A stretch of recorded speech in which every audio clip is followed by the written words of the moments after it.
जब मैं माँ बनी तब से मैंने एक चीज बहुत सारी बातें सुनी है मैंने, बट एक चीज जो मैंने सुनी है और जो मुझे बहुत ज्यादा हर्ट करती थी कि अच्छा इसको लगाना है, इसको लगाना है, एक चीज मुझे बहुत ज्यादा हर्ट करती थी ये खुश हो रही है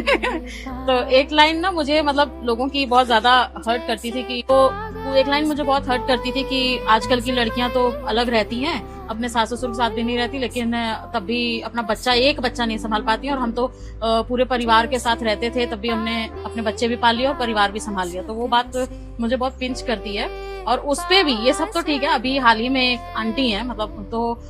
उनसे बात हो रही थी तो उन्होंने एकदम से कहा कि आजकल की लड़कियां तो हरामखोर हैं, जो एक हरामखोर, ठीक है, उन्होंने कहा आजकल की लड़कियां तो हरामखोर है जो एक बच्चा भी नहीं संभाल पाती, और हमने तो इतने बच्चे मतलब पाल दिए। तो उसपे मेरे को ऐसा लगा क्या मतलब बहुत गुस्सा भी आई मुझे, लेकिन अभी क्या बोल सकते हैं उनको, क्योंकि हम मेंटालिटी चेंज नहीं कर सकते, बट उसमें मैंने कुछ लिखा है तो वो मैं बताती हूँ। आजकल की लड़कियां तो हरामखोर हो गई हैं, एक बच्चा पालने में भी इन्हें बहुत कष्ट होता है। ये शब्द सुनकर शायद आपको बहुत इजी लगता है किसी माँ के संघर्ष को जज करना, लेकिन एक बात तो याद रखिए कि एक माँ सिर्फ एक बच्चा नहीं पालती, वो अपनी नींद, अपना आराम, अपना शरीर और अपनी जिंदगी का एक बहुत बड़ा हिस्सा उस बच्चे के नाम कर देती है, और फिर वही समाज उससे कहता है कि तुमने किया ही क्या है। और जो लोग कहते हैं ना कि हमने तो बच्चा भी संभाला और घर भी, तो उनसे बस इतना मैं कहना चाहती हूँ कि बच्चा पालना सिर्फ उसे जन्म देना नहीं होता, और घर संभालना सिर्फ चार दीवारों में रहना नहीं हो, क्योंकि अगर औलाद के संस्कार ही तुम्हारी परवरिश की गवाही दे रहे हो तो सच यही है कि तुमसे ना तो बच्चा संभाला गया और ना घर। और किसी माँ को उसके संघर्ष के लिए हरामखोर कहने से पहले